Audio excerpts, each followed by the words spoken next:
What's up mtu wangu? Hope you're feeling good, hope you're feeling amazing. Your boy over here, Mkidi Studios. Wow. So today I want us to look at something over here, manzi. Inaitwa the Diddy case, manzi.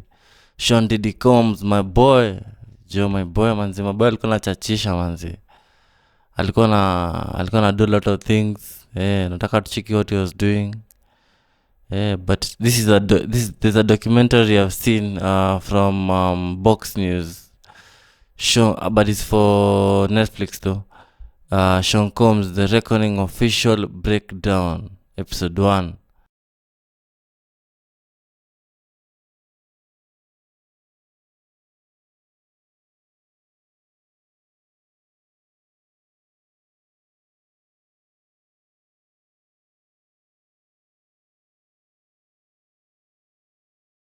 Welcome to Mkidi Studios. So what do you think about all of this? I'll truly do appreciate. Tell me in the comments. So let's get into it, my niggas. So if this is your first time being here, you can kindly do subscribe. I'll truly do appreciate. So manze, I'm reacting to the first episode of the interview. So let's get it, manze. Kindly like, subscribe, share, follow your boy over here, Mkidi Studios. Always, manze, be grateful, be blessed, be humble. Kaunaweza, manze, help others. Be the light, manze. So let's get it. Things are happening, and it's like, I want to fight for my life. I want to fight for, just and not guilty. Like, I want to have a life to be able to live. It's really going to be hard for me to take more hits than I take it, God forbid, get in front of a jury and have a chance. And so I'm having this emergency call because something has to give. We need the core theme to be, you didn't do anything wrong. You didn't do anything wrong on any front. And you've come to New York to face things head on. If anyone's ever paying any attention to what you've actually been doing, you've handled this with complete honor. I don't think it's working. I've listened. I've been a superb client, as you said. I jumped on the plane. I'm coming to New York, but I'm just running around waiting for a shoe to drop. We're losing sight of the big picture, man. It's the middle of September and there's still no indictment. That's bro. Then you have to have a spokesman. You have to have some sort of comms to constantly be pushing that, Mark. Because you may just be a person that you just may watch CNN. You know what I'm saying? And there's 9 billion people in the world, and 7 billion of them is on Instagram and TikTok. And so you at the wrong place looking to see what the people with the possible jurors are thinking. We have to find somebody that'll work with us, whether they from this country or from another country. It could be somebody that has dealt in the dirtiest of dirty business of media and propaganda. When you're a leader in that way, it's admirable until you get to the point where you want to control. You can hear what he's saying. He needs someone who has dealt with the dirtiest of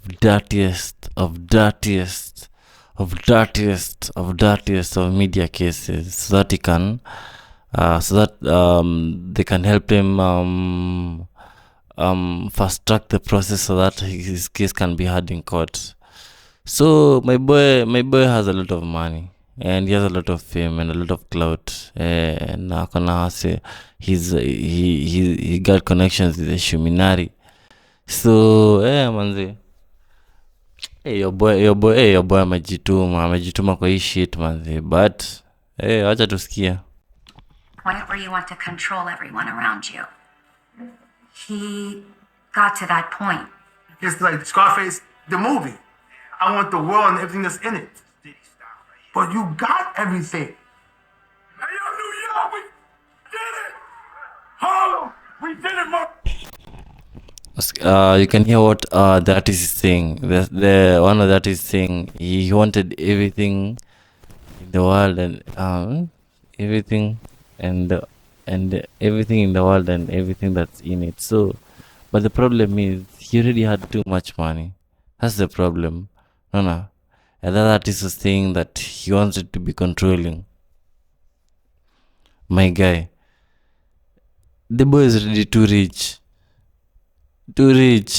I get you're already in cahoots with Shuminati, all these other people, bado gonna do YouTube. Hey, my guy. Ish. It was a mantra that Sean had. Nobody's gonna be bigger than me. Sean is the 1% of the 1%. Yeah, can you hear what you're saying? Nobody is going to be bigger than Sean Combs, man. I think that's the problem with a lot of people. Bruh, all of us are going to die at some point. So there's no need of pretending as if money is the epitome of everything. Bruh, have we not seen funerals out here? People are, if God decides it's your day, bro. So it's unfortunate for this guy to do all of this just because of cash, man. But anyway, let's hear. Control everyone around you. He got to that point. It's like Scarface, the movie. I want the world and everything that's in it. But you got everything. Hey, yo, New York, we did it! Harlem, we did it, Mount Vernon, we did it! It was a mantra that Sean had. Nobody's gonna be bigger than me. Sean is the 1% of the 1% of the 1%. We'll never see a Sean in my lifetime again. Ever. It was like the more money he got, the more power he got, the more power he got, the more money he got. And he always felt like money can get him out of everything. I do feel it's important that we let the public know from the juror's standpoint, just kind of how we reached the verdict. It's not everything that the media has put it out to be. You want to put the stuff in my fanny pack, King? He's creating a narrative always. He is the best storyteller in hip hop. He thinks he's Black Superman. I can do what I want. You can't go on for long in life doing the things that he was doing before something eventually happens. You can't continue to keep hurting people and nothing ever happens. It's just a matter of time. AJ Brown, what have you, it allows them to get a clearer picture, stretch the defense horizontally faster, right? And it also, conversely, makes the defense think a tick longer, which they clear the Shit, not fucking fees. There's a whole lot of crazy shit going on. You know, I saw they knocked the bad way build it down. Yeah. Like, that shit was crazy to me that shit wasn't there, which is a sign to me like, nigga, time to go to the future. Time to go to the future. That was a little building. Prepared for the building that I got ready for, son. You know what I'm saying? So it was a sign to me like that, but I'm saying that shit there like 2 months ago, right? I'm not tripping. Yeah, it was there. Yeah.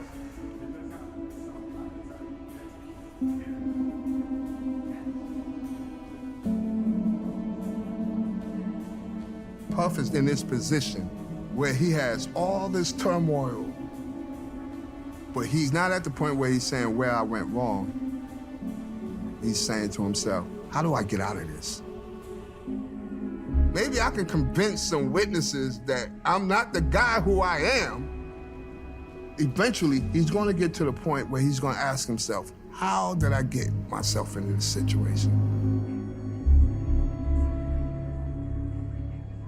Listen to me. I'm gonna get off the phone right now, and I am going to let you professionals look at the situation and come back to me with a solution.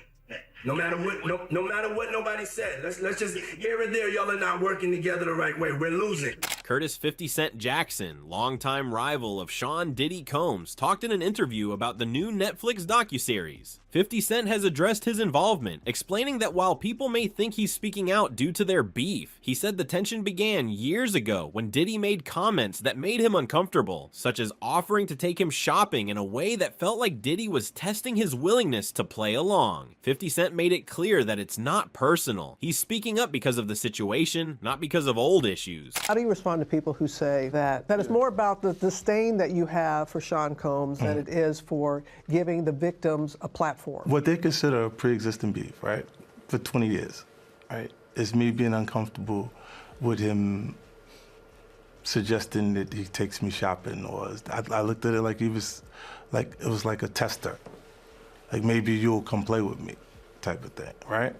And it's not personal. Moreover, 50 Cent framed his need to speak out as a defense of the culture. He made it clear that this isn't about putting hip-hop on trial. It's about holding Diddy accountable for his actions alone. He stated that his silence would imply the hip-hop community condones such behavior, so he spoke up to show that it does not. Do you think that hip-hop culture was on trial as much as Sean Combs was?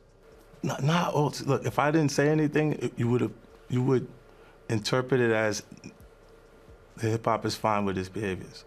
On the project itself, 50 Cent argued the documentary's power lies in its truth. He said that even if Diddy dislikes certain moments, he won't be able to deny their reality. He believed that deep down, Diddy would recognize how well made and impactful the project really is. According to him, people are already calling it one of the best documentaries they've seen in a long time. So even though some scenes may make Diddy uncomfortable, he'll still see the reality behind them. In 50 Cent's view, the truth is unavoidable, and the documentary will present it clearly and powerfully. If Sean Combs watches this, what do you think he's going to feel? Like, wow, this is amazing. I think he's going to say this is the best documentary I've seen in a long time. Because you'll see people saying that. I mean, he may feel a different way about pieces and bits of it, but he knows the truth. I think he'll see the truth in it. The documentary's most damning evidence is security footage reportedly showing Diddy physically assaulting his ex-girlfriend Cassie in a hotel hallway in 2016. The security video captures him punching, kicking, and shoving her. Diddy has since publicly acknowledged the video on social media and taken responsibility for his actions. This clip has been cited as key evidence in discussions of his past behavior and legal issues.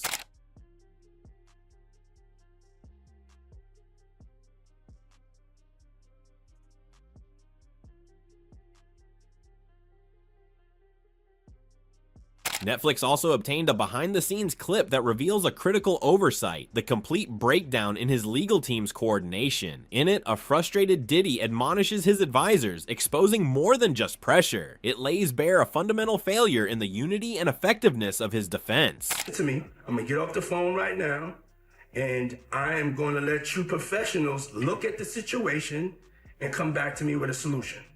No matter what, no matter what nobody said. Let's just here and there, y'all are not working together. On the other hand, Diddy's team claims Netflix used the footage without authorization. They stated the material includes private moments, unfinished pre-indictment recordings, and legal strategy discussions that were never intended for public release. According to them, the footage was produced under a separate, incomplete arrangement, and no rights were ever transferred to Netflix. They assert that a payment dispute between third parties does not grant Netflix permission to use it. His team emphasizes that none of the footage came from Diddy or his staff and questions how and why Netflix decided to include it. Diddy's team: we have confirmed that Netflix used footage that was never authorized for release, including private moments, pre-indictment material from an unfinished project, and conversations involving legal strategy that were not intended for public viewing. The footage was created for an entirely different purpose, under an arrangement that was never completed, and no rights were ever transferred to Netflix. A payment dispute between outside parties does not create permission for Netflix to use unlicensed private material. None of this footage. So as you've heard,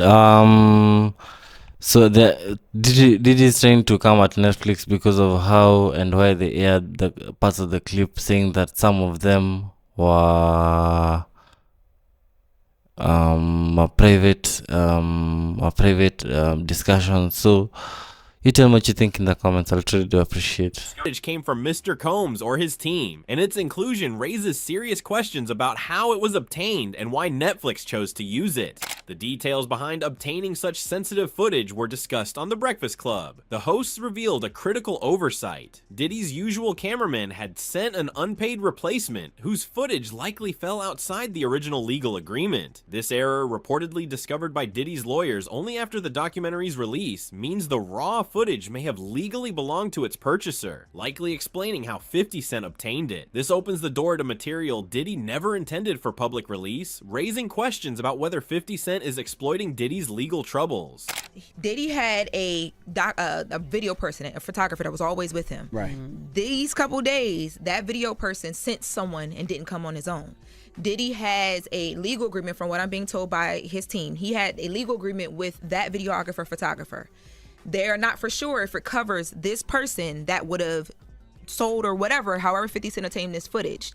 There was also a disagreement between Diddy and this person who shot this footage. This guy was never paid, and they didn't find that out, his attorneys, until this documentary dropped. So all of that stuff, edited, unedited, that was shot in that time, they are, I mean, if they bought it and they own it the right way, and Diddy's team is still checking that out, it's there to be used. So we are about to see some things that I'm sure if he was in control of, we might not have seen. On the other hand, Peter Rosenberg also criticized 50 Cent's approach. He explained that 50 Cent has, deep down, been waiting years for this moment to confront Diddy. He referenced their history dating back to the early 50s with the track How to Rob, which angered the entire industry, Diddy included. Rosenberg noted that figures in the business tried to push 50 out, and when combined with his street troubles, it nearly cost him his life. Now that 50 Cent is successful and untouchable, Rosenberg posits he views all this as payback, an exercise that is fun and light for him because he no longer cares for the industry's opinion.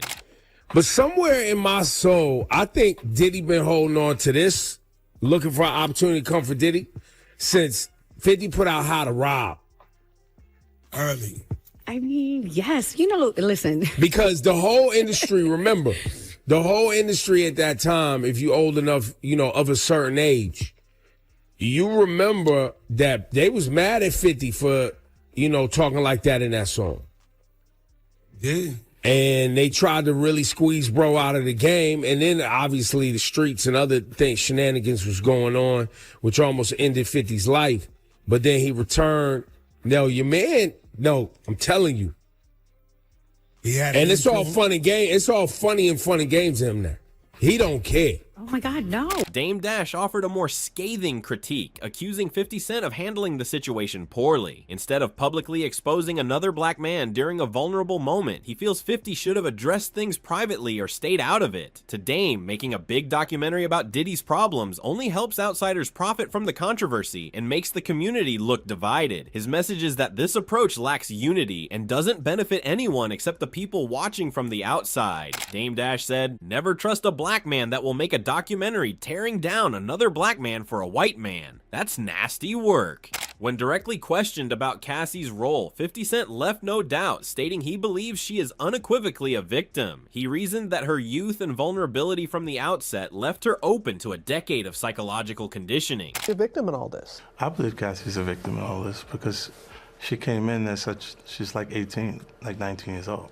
In the very beginning. After a while, over time, you condition for it. Moving ahead, the analyst Soul criticized 50 Cent for making a documentary about Diddy, saying it feels personal rather than objective. He suggested that 50 Cent's motivation isn't the story itself, but lingering feelings about his son's mother being in love with Diddy. According to Soul, 50 Cent is overly focused on Diddy and letting past personal emotions drive the project, rather than presenting an unbiased account. I think it's important to... He says it's not personal. Obviously, it is personal if you did a whole documentary about Puff, man.